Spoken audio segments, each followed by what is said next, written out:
Let me tell you about the time my stepson entered my room while I was changing clothes, something I would have never expected happened next. It was exciting and thrilling, so I just had to share my story. My name is Tina, and this all happened about 2 months ago. The house was quiet, and the echoes of my footsteps through the hallway and in the rooms made it feel foreign. It was almost like I didn't belong there anymore. My husband Max was very successful in his business career. I admired his ambition.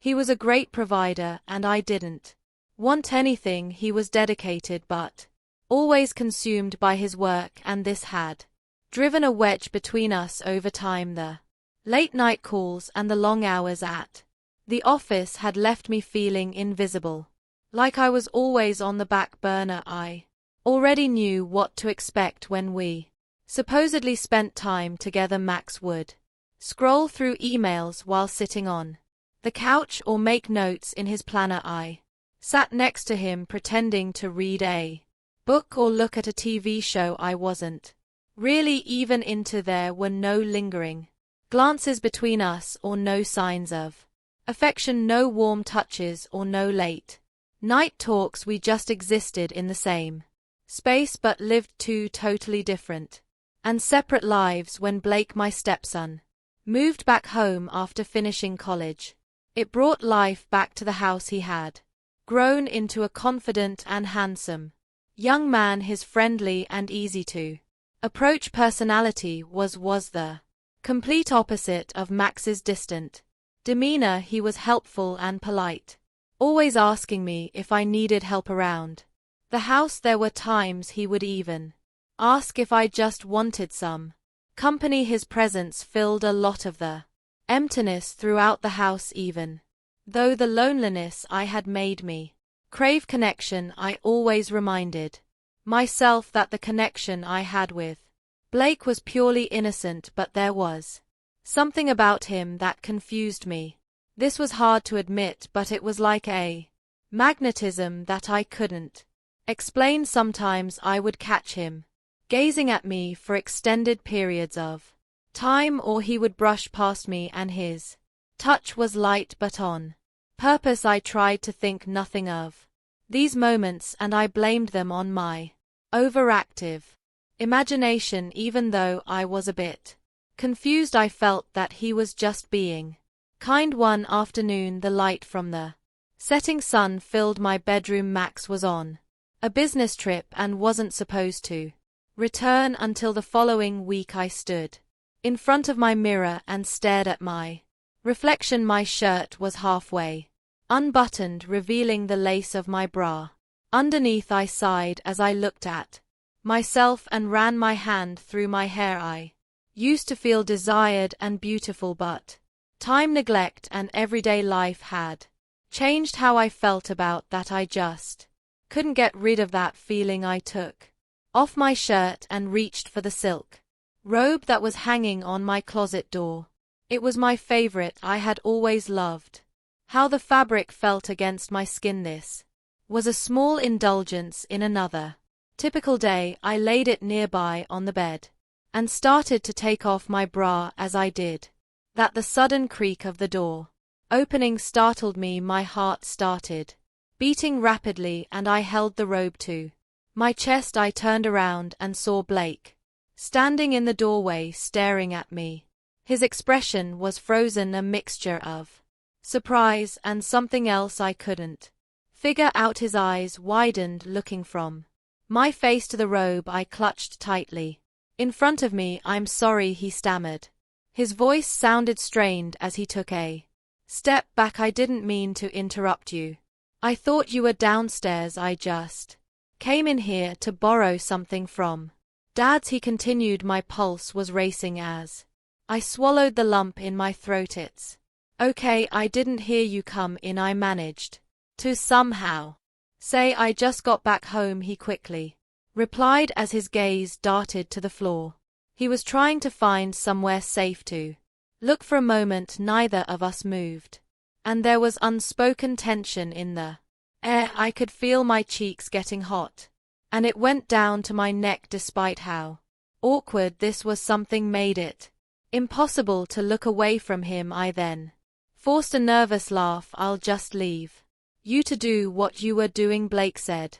As he turned to leave the room. Wait, I called out. He froze dead in his tracks and glanced over his shoulder. I was unsure of what to say next. My mind raced as I searched for a reason to keep him there, even though I knew I shouldn't. It's nice having you around.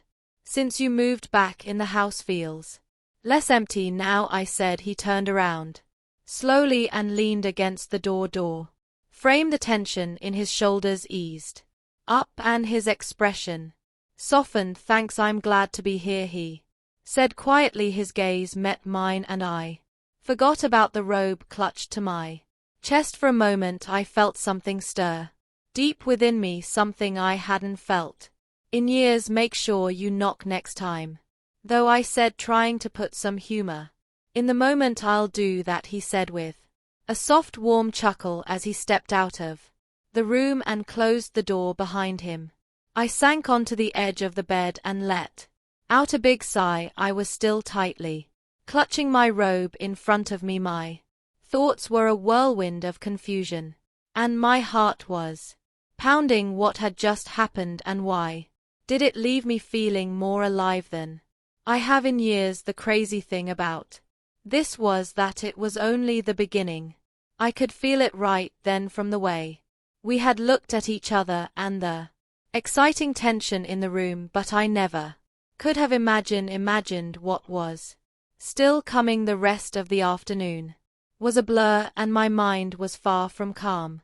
I went about my daily routine, straightening up, doing laundry and prepping dinner. The only problem was my mind kept drifting back to Blake and the moment we had shared. I told myself that I was overthinking things. It was just a brief, awkward encounter, but the thought of how his eyes lingered on me could not fade from my memory. By the time I heard the creak of footsteps coming down the stairs, the house was filled with the aroma of steak and roasted vegetables. I stood in front of the kitchen counter pretending to be engrossed in chopping parsley. My heart skipped a beat at the sound of his approach into the room. The food smells great, Blake said as he entered the room. He sounded casual, but there was hesitation in his steps, as if he was trying to figure out the space between us now. I glanced up at him briefly and said thanks before looking back down at the cutting board. He went to get plates from the cabinet and started setting the table. In that moment, the sound of the dishes clinking filled the silence of the room. The air still carried the weight of what had happened earlier. We both felt that something had changed and something had started. We sat down to eat and had a light conversation. He told me of his plans for finding a job and about friends he had reconnected with since moving back home. I interacted by nodding and asking a few questions, but my mind kept losing focus, drawn to his attractive qualities. He noticed and told me that I seemed distracted. That snapped me out of my thoughts, and I told him that I was just tired. He studied me with an expression that made my chest tighten. You seem off. Is everything okay? He asked. I was unsure of how to answer this, so I hesitated. The truth was complicated. There were too many feelings that I didn't fully understand myself. Eventually I said, it's nothing, as I forced a smile. Just the usual stuff. Max is always busy when he's home and the house just feels, well, you know how it is. Blake nodded and replied, yeah, I know how you feel. It's weird that he's absent all the time. I felt a pang of sadness that I hadn't expected when he said that it's been that way for a long time. I said. We then sat in silence, and when he looked up, he had empathy in his eyes, or perhaps something deeper that made me feel a connection I had been missing for years. Then he softly said, hey, you don't have to deal with this all alone. I'm Here if you need me. His sincerity caught me off guard, and all I could say was, "Thank you." He smiled, and then the tension eased. We finished dinner in silence, and after we cleaned up he went into the living room. I stayed in the kitchen and finished tidying up, thinking about my feelings. Later that evening, as I went up the stairs to my bedroom, I paused by his door, seeing the faint light of his lamp in the hallway. I had the urge to knock, but I forced myself not to. I went to my room and softly closed the door behind me. As I sank onto the bed, I told myself that this was just a reaction to loneliness, just the natural yearning for companionship, and that anyone in my situation would feel that way. But deep down I knew it was more than just that. The way my pulse quickened and the way he looked at me were things I could not just ignore. I did not sleep well that night. My dreams were filled with images and feelings that left me restless. When I finally woke up, I dragged myself out of bed and headed to the bathroom for a shower. I thought the hot water would clear my mind, but it didn't. I kept replaying the events from the previous day in my mind. When I was finished, I wrapped myself in a towel and went to my bedroom. I froze when the door creaked open. It was once again Blake. "Oh my goodness, I'm so sorry," he exclaimed as he quickly turned to leave. "Blake, wait," I blurted out. He turned back to face me, with his hand still on the door knob. My mind raced, searching for something to say. "It's okay, you don't have to go," I said quietly. His eyes went down to the floor and then back up to meet mine. I tightened my grip on the towel around me but didn't move. "Are you sure?" he asked. I nodded. He closed the door and stepped further into the room. "I didn't mean to startle you. I just came up here to check on you," he said. He moved closer to me while saying this, and I could feel his body heat. My heart pounded, but I couldn't bring myself to look away or step back. "Why?" I asked.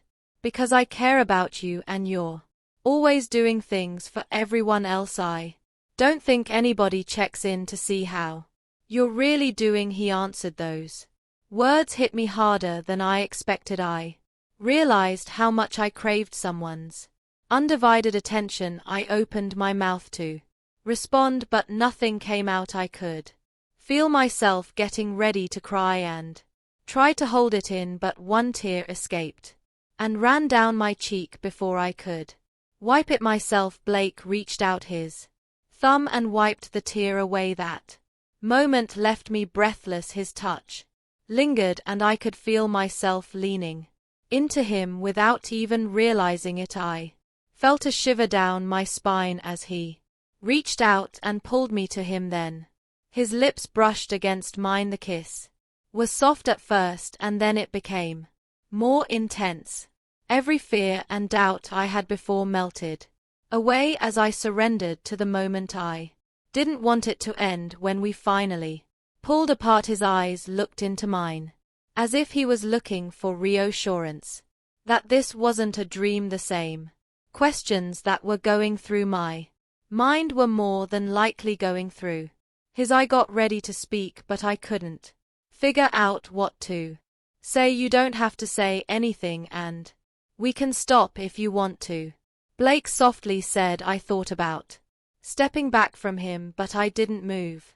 I stayed there, locked in his gaze. "I'm just so confused," I finally said. "It doesn't have to be," he said quietly. The boundaries we were crossing pressed heavily on my chest, but that thought went away when he leaned down for another kiss. The towel slipped and fell to my feet, but I didn't care. His hands moved to my waist, and I felt a spark inside. After that, he guided me to the bed. His hands traced every curve of my body, each touch sending pleasurable waves through me. And then it happened. We made passionate love. I had been starved for intimacy for a long time. I finally felt alive again. "I've wanted you in this for a long time," he confessed. His confession sent a jolt through me, but that feeling quickly ended when we heard a knock at the door.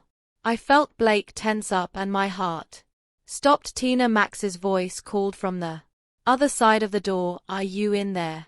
Why is the door locked?" Panic went through me. Max was home from his business trip earlier than expected. I was afraid that he had heard the noise we both made while we were making love. I quickly sat up and Blake's eyes widened with fear. "Stay calm," he said as he jumped out of the bed and started putting on his clothes. "How can we stay calm?" I hissed.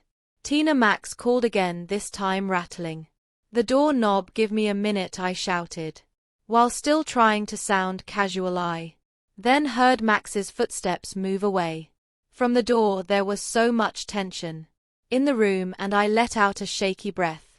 "This is bad," I said. "Everything will be all right," Blake reassured me. The door rattled again, louder this time. I felt like I was going to have a panic attack. "Is everything all right in there?"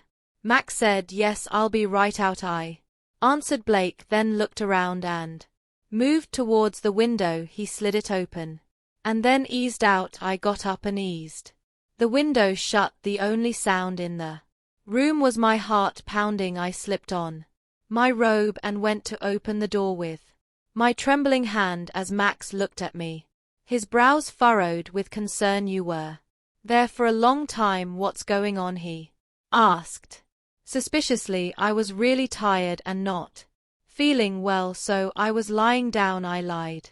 His expression then softened as he asked me if I was okay and did I need anything.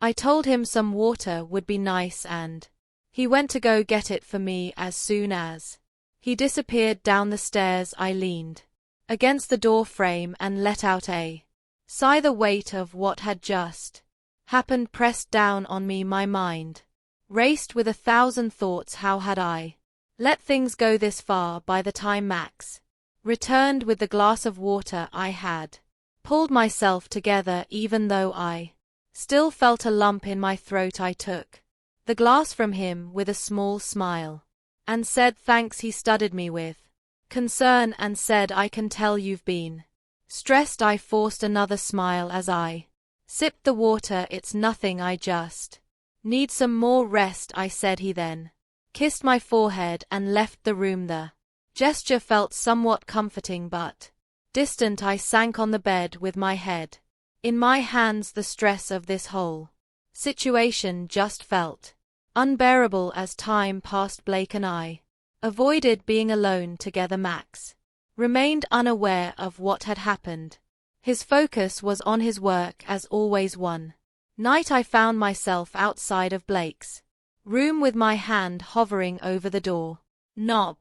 I wanted to talk to him, but I hesitated, fear settling throughout me surprisingly.